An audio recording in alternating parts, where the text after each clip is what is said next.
gallant American soldiers, these Ivy men of the 4th Infantry Division, were dealt a tough hand in the Vietnam War. It was their lot to draw the almost impenetrable jungle of the 2nd Corps area near the Cambodian border to face the elite regular North Vietnamese army.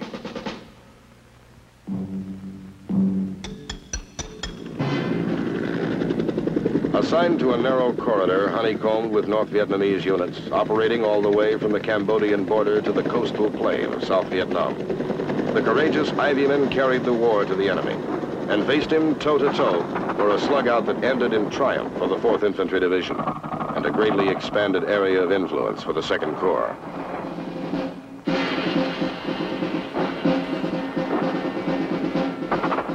This is the heroic story of the 4th Infantry Division in Vietnam.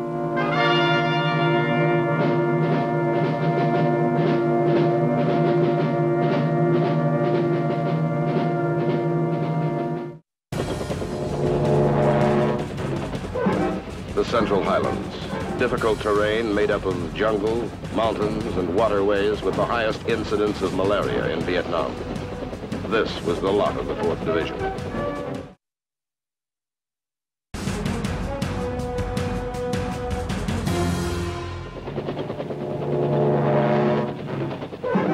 The Central Highlands, difficult terrain made up of jungle, mountains, and waterways with the highest incidence of malaria in Vietnam. This was the lot of the 4th Division.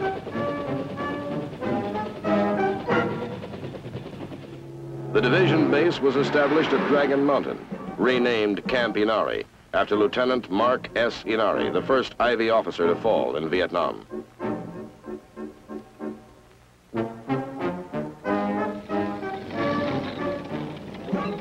The rainy season was just beginning, and operations were severely hampered.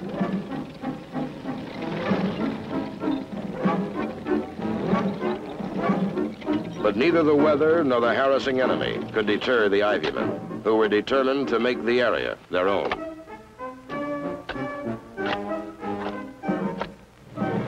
The engineers arrived with the division's advance party and quickly began to carve at the base of Dragon Mountain, in what would soon become a city in the jungle.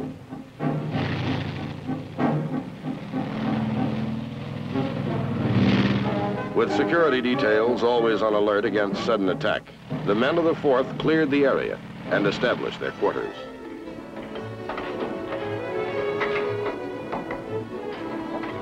Mortar-proof bunkers and fortifications were built. Metal runways were set down for aircraft landing strips. And roads were slashed through the jungle to keep convoys rolling and troops on the move.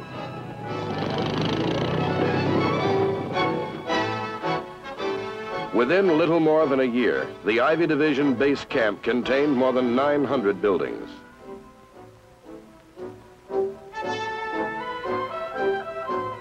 The harsh countryside was peopled mostly by Montagnards, a nomadic people who slash and burn clearings in the forest, farm it for a time, then move on. Harassed and terrorized by the Viet Cong, these simple folk fell victims of a time and circumstance they could not fathom.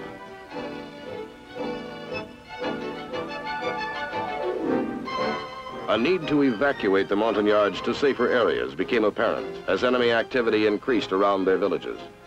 A program was evolved for the resettlement and care of the Montagnards.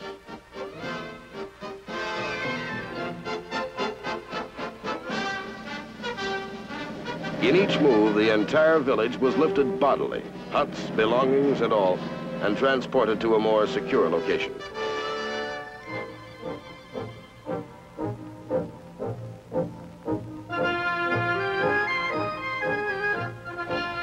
The men of the 4th Division helped to create a tight bond between the Montagnards and their country.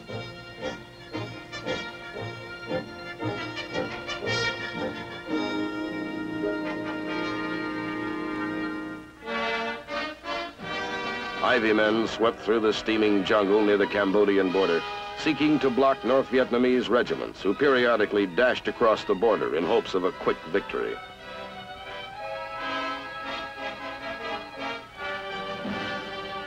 Often, small units of Ivy men would suddenly clash with overwhelming numbers of the enemy, who pounced with swift ferocity.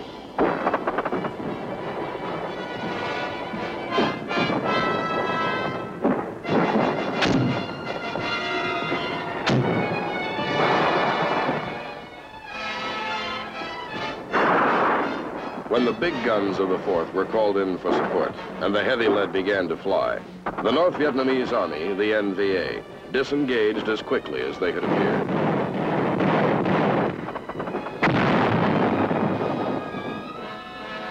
In that autumn and winter of '66, the enemy were often able to elude our pursuing fighters.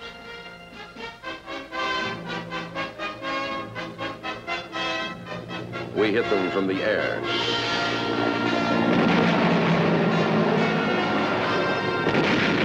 But they were adept at camouflage and could only be flushed on the ground. But if that's what it took, the Ivy men were ready.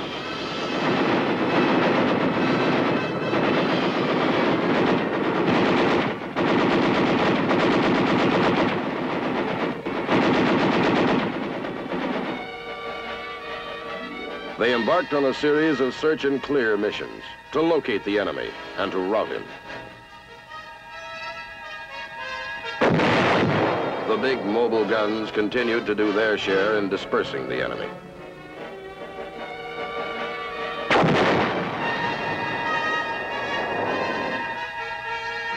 In operations like this and similar actions in early '67, the powerful partnership of heavy mobile guns and Ivy infantry combined to pin down large enemy units and methodically beat them into the ground. Operation Sam Houston grew out of an attempt by the Viet Cong to interrupt work on a vital road being built from Pleiku to a Special Forces camp near the Cambodian border. The road building crew had been the target of numerous mortar attacks and the scene of violent firefights.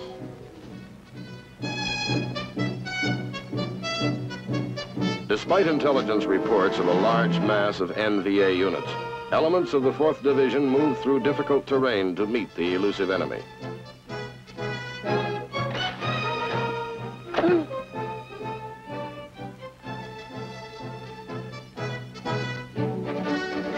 There were few landing zones in the dense jungle, and areas had to be cleared before resupply ships could bring in supplies and take out the sick or injured.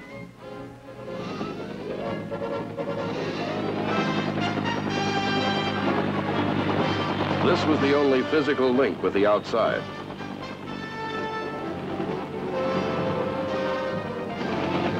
Choppers were called in for all types of assignments. Top priority went to combat assault missions.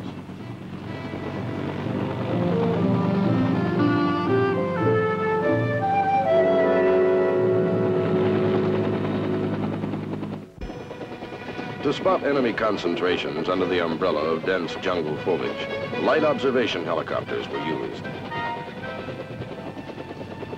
Once they located the enemy, the light spotters called for their big brothers, the heavily armed Huey gunships.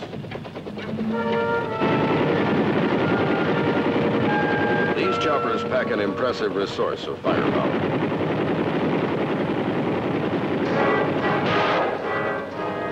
The gunships strike quickly, with uncanny accuracy and formidable power.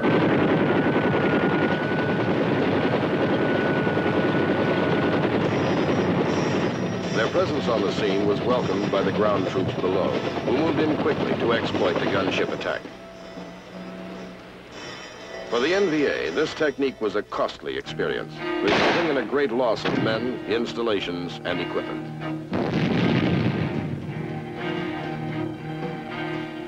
While their buddies hacked and beat their way through the thick jungle in the north, the 3rd Brigade of the 4th Division, working with the Vietnamese Army, was assigned to War Zone C along the southern waterways. In the winter of '67, this task force spearheaded the action in Operation Cedar Falls. Positioned along the southern sector of the Saigon River, a mechanized battalion of Ivy men was charged with a twofold mission: to engage in clear and hold operations along the river, and to block the escape route of fleeing Viet Cong.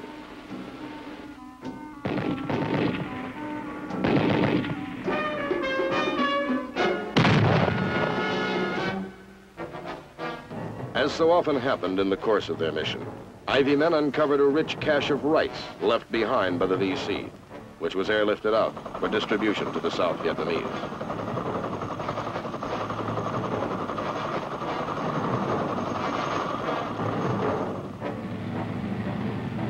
Hard on the heels of Operation Cedar Falls came Operation Gadsden, in which a battalion of Ivy men fought together with elements of the 25th Division.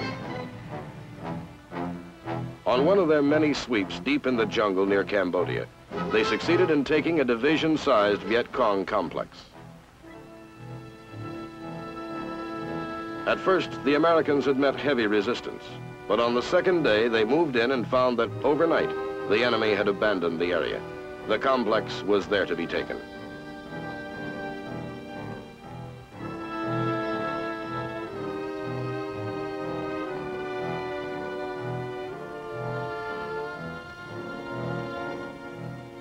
At the same time, within the Second Corps area, the 4th Division concentrated on expanding its area of influence. With determination and tenacity, they hit the enemy with tremendous firepower.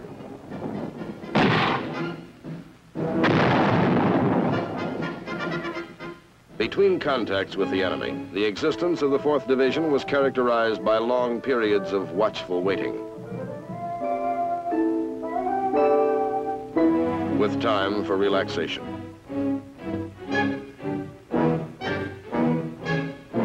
And time to do the hard work that needed doing. Then, all at once, short but brutal pitched battles.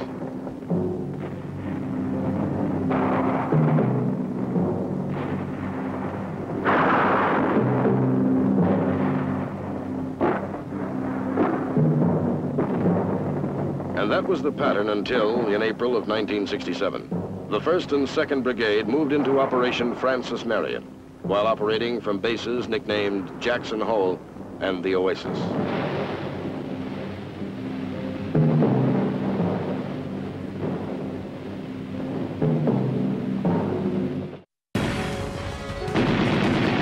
The men of the 4th succeeded in blocking the NVA thrust to destroy Pleme, while simultaneously blocking thrusts as far south as Ban Me Thuc.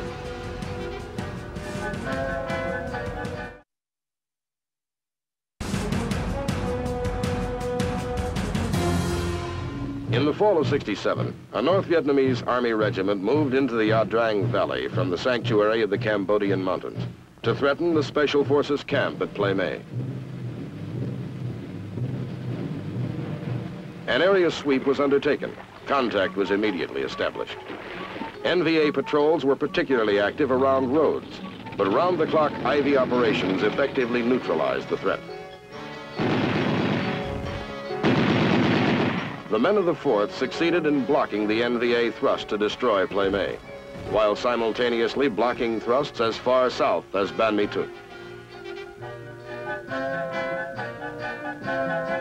At the same time, intelligence reported a heavy enemy buildup in the dusty, inhospitable valley near Dak To, 55 miles north of Pleiku.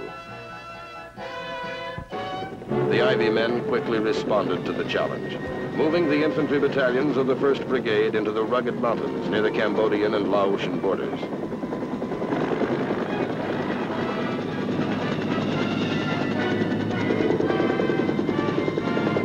They found the enemy dug in along all major terrain features. True to their tradition of courage and daring, the men of the 4th worked their way up enemy-held hills.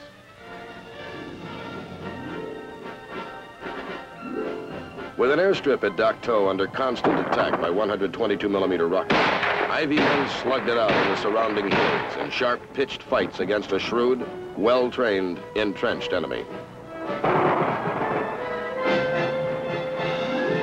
The final battle at Dak To occurred on the northern slopes of Hill 875.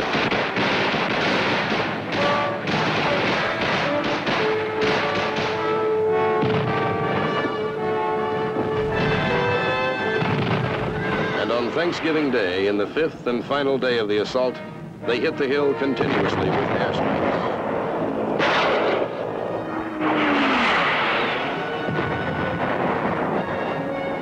Artillery and mortar rounds. Air Force strikes destroyed whatever cover the NVA might have used in defense of their position.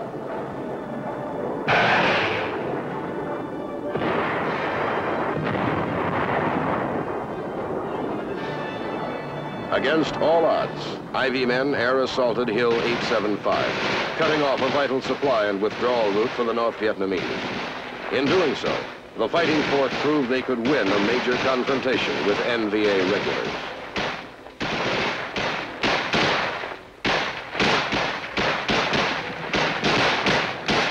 The support of all units was vital to the success of the battle. The cry "medic," shouted on the battlefield, threw into operation the most sophisticated facilities known to man in wartime. Within moments of the call, medics were on hand to treat and evacuate the injured.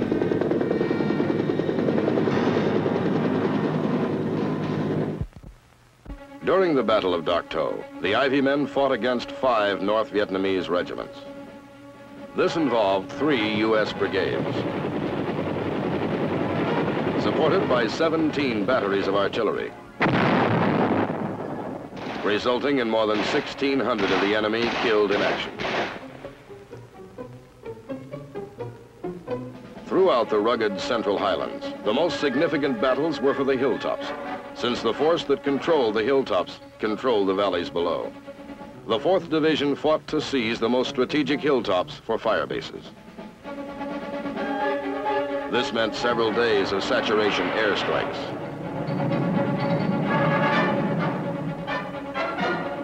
And artillery fire.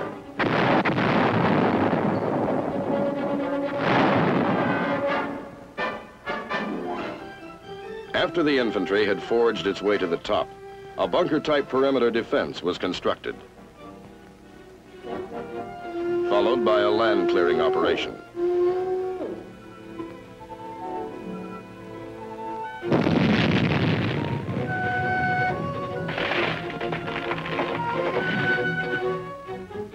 When completed, the hilltop was a barren, dusty knob protruding from the valley floor. But even then, the area was by no means secure and had to be defended against enemy assaults.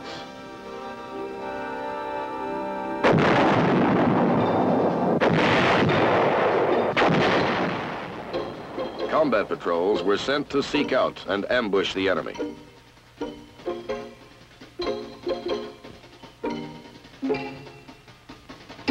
Forward observers pinpointed enemy positions for Ivy artillery.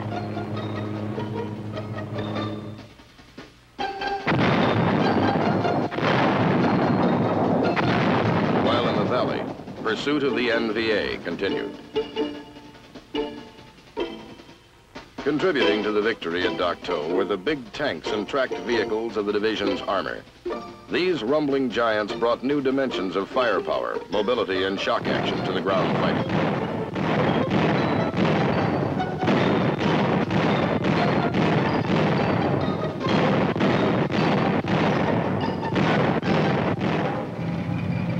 A Viet Cong ambush on a convoy was abruptly turned into a rout when tanks and armored personnel carriers moved into action. In short order, they had the enemy on the run.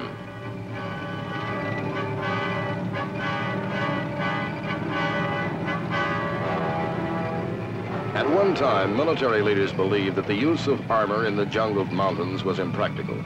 But a tank battalion, 2 tank-laden cavalry squadrons, and a mechanized infantry battalion fulfilled a variety of successful missions with the 4th Division. These included search and clear, fire support,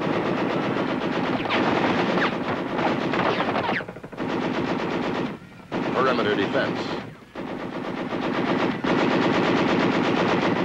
road security, convoy protection, and service as a mobile reaction force. Thanks to its impressive record, armor and mechanized infantry became an integral part of the military posture in the Central Highlands.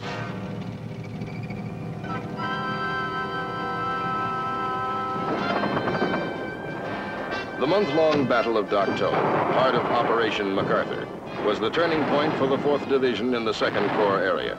But they continued to fight the enemy wherever they found him.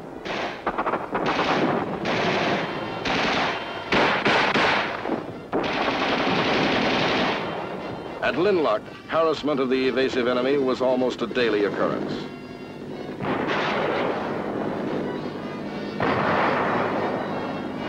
In the Antennae Valley, after lacerating enemy artillery fire, Ivy men were sent out to engage an NVA force of battalion strength. Again, the phantom enemy evaporated when surprise and favorable odds were not his, leaving behind considerable arms and equipment.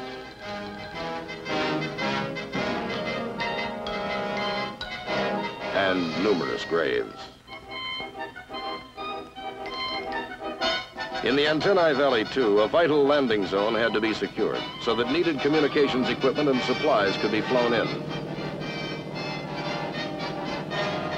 Units of Ivy men closed in on the NVA positions and met with heavy small arms fire. But in the end, the enemy was neutralized and the landing zone secured. As the struggle went on, a new enemy buildup in the Dak To area was reported in the winter of '68. Troops of Ivy men were airlifted for an assault on Strategic Hill 1049.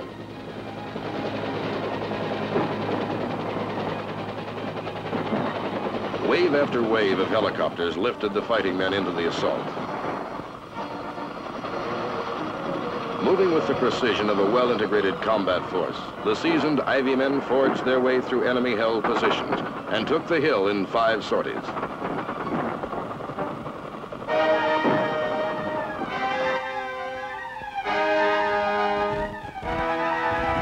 From their newly won hilltop advantage, the men of the 4th were then able to send out numerous short-range reconnaissance patrols to locate the enemy and report their position. Mortar fire was then poured into the positions to pin the enemy down.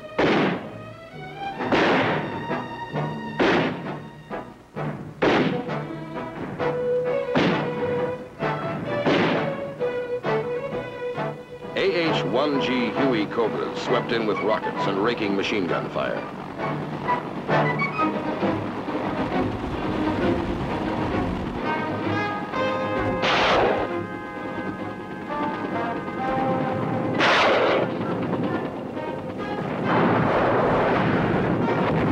This combination of superior firepower and mobility prevented the North Vietnamese from mounting even one major offensive in the area. Thanks to the short-range reconnaissance patrols and their supporting units, threat after threat to the 4th Division area was eliminated.